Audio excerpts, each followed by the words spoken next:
Hey guys, this is Faz from Bihar Civil Court reader cum deposition writer. Today's topic is कि result कब आने को है. तो सबसे पहला जो है कुछ क्वेश्चंस पूछे गए हैं कमेंट के अंदर. मैं चाहता हूँ जिसको सबसे पहले क्लियर कर लूँ. वो जो पहला लोगों ने पूछा है कि इंटरव्यू में कितने मार्क्स मिलेंगे क्वालिफाई करने के लिए. तो फॉर यू काइंड इन्फॉर्मेशन हम बता दूं कि ऐसा कुछ है नहीं. इंटरव्यू थ्रू एनी वे वो क्वालिफाइंग नहीं है. इंटरव्यू क्वालिफाइंग नहीं है. आप कितना भी नंबर लाते हैं it doesn't matter. You will be further considered for the merit list. So इस बात के लिए बिल्कुल भी टेंशन ना लें कि आपको डिस्क्वालीफाई किया जाएगा only because of interview marks. तो फिर पहला ये हो गया. फिर मतलब बहुत सारे लोगों ने पूछा डिस्क्वालीफाई करने के लिए कितना. तो फिर से बता दूं, आप अगर एक नंबर भी लाते हैं तो भी आप क्वालिफाई हैं मेरिट लिस्ट के लिए. अब देखिए कि दूसरा था क्वेश्चन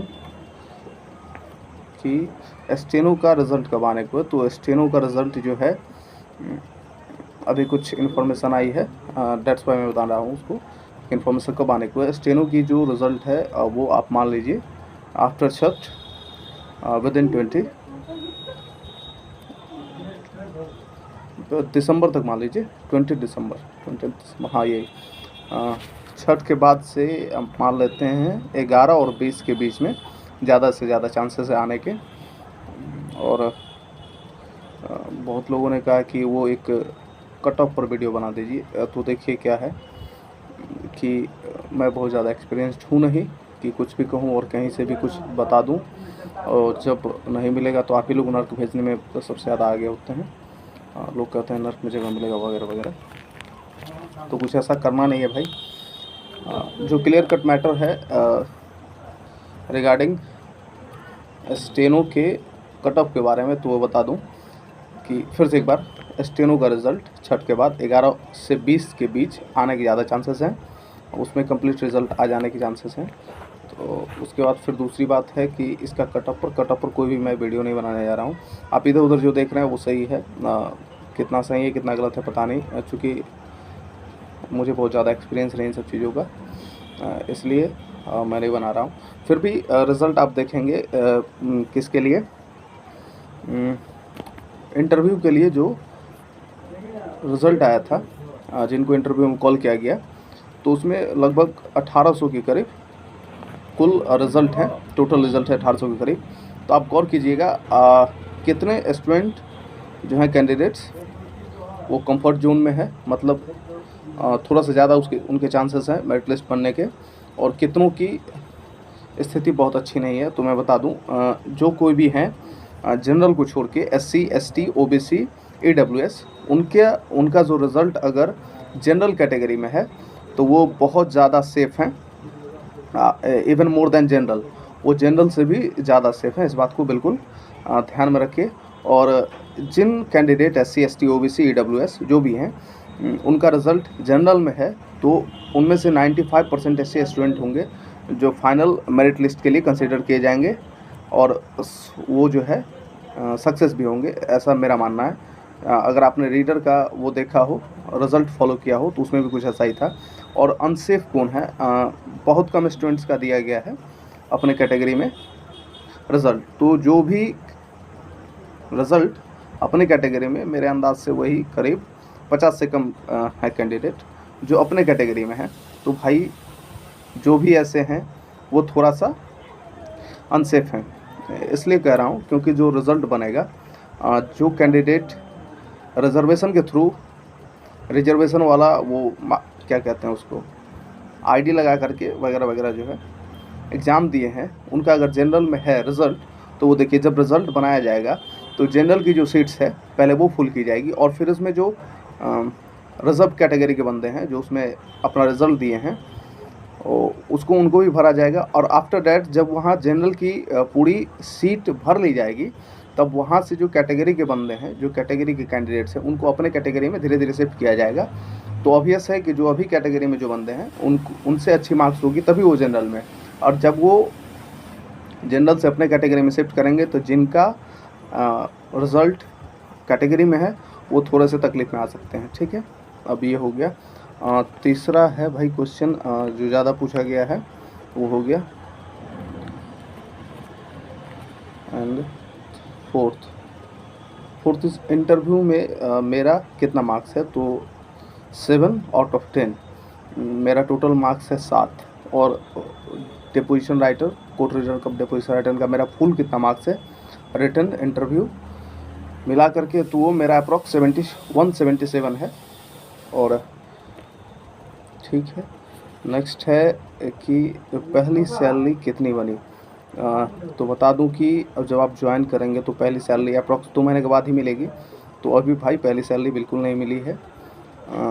और तीसरा है अगला क्वेश्चन था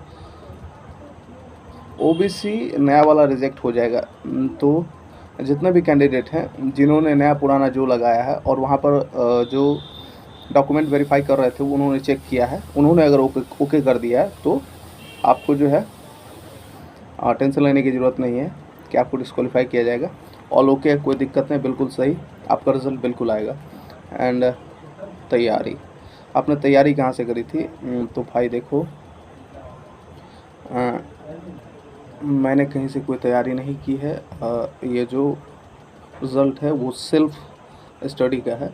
हाँ, मैं एसएससी के लिए ट्राई करता रहता था, तो एसएससी में मेरा 2 बार जो है मार्क्स प्रीलिम्स क्वालिफाई होने के बाद भी मेरिट लिस्ट नहीं बना था, तो उसकी तैयारी बहुत काम आती है, बहुत थोड़ा बहुत।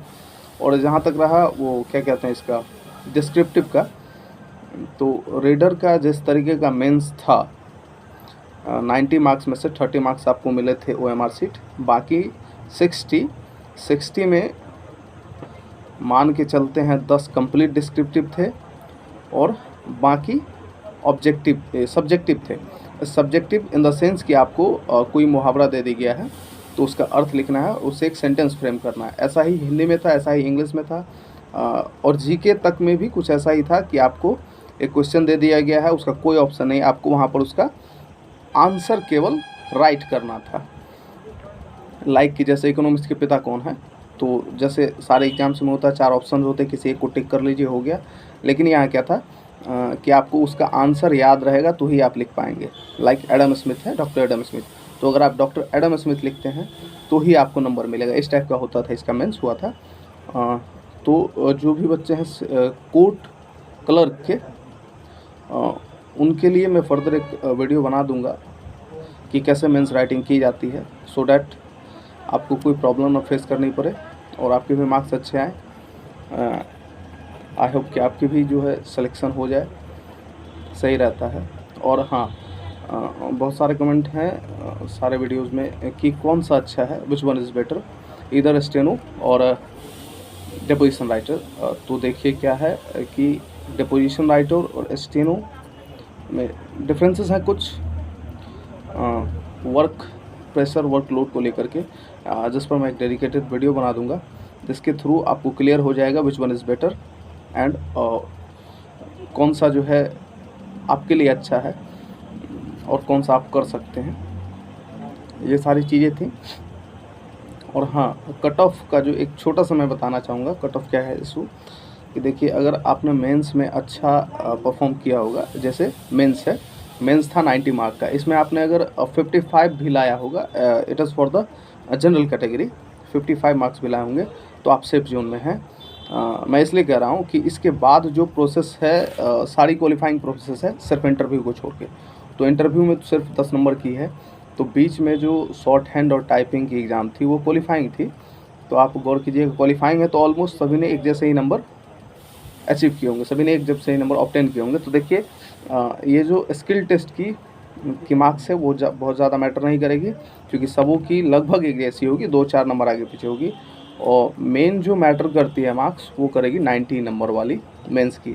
अगर आपने 90 में आप जोड़ के देखिएगा 55 प्लस आपने स्कोर किया है, तो मोर देन पॉसिबल है कि आप सिलेक्टेड हो जाएंगे, कोई इशू नहीं होगी।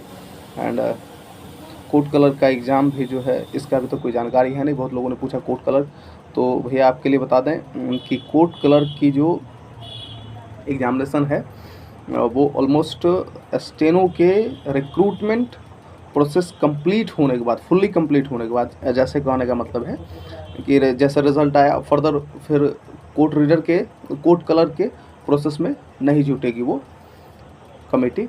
पहले स्टेनोग्राफर को ज्वाइन कराया जाएगा और 1 महीने के बाद, ज़्यादा चांसेस है 1 महीने के बाद कोर्ट कलर के प्रोसेस में, एग्ज़ाम के प्रोसेस में जुड़ा जाएगा। आई होप आप जो कैंडिडेट भी हैं कोर्ट कलर के, उनकी तैयारी ठीक है। एंड बहुतों ने कहा था कि मेंस राइटिंग के लिए कुछ कीजिए, तो आप इस बात के लिए बिल्कुल टेंशन फ्री रहें। मैं 1-2 वीडियो बना दूंगा, जैसे मैंने लिखा था बिल्कुल सेम टू सेम लिख के आपको दिखा दूंगा कि कैसे मेंस राइटिंग करनी है। एंड डिस्क्रिप्टिव के लिए स्पेशल 1-2 वीडियोज और बना दूंगा, सो डैट आपको बहुत सारी हेल्प हो सके और आप अच्छा स्कोर कर सकें। चलिए, आपके रिज़ल्ट के लिए आपको best of luck. I hope आप सभी अच्छे हों एंड थैंक्स फॉर वॉचिंग।